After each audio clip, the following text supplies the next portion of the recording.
Hello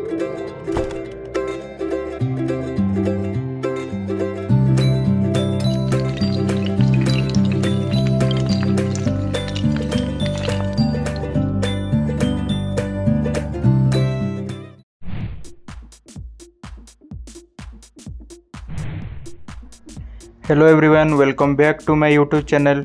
Today we will learn how to delete existing uploaded resume from our LinkedIn. So let's go to my LinkedIn homepage. This is my LinkedIn homepage. Click on profile icon, then click on settings and privacy. Now click on data privacy. Scroll down, click on job application settings. It's loading. You can see 4 resumes are here which have uploaded by me. Delete resume like me one by one by same process in your system.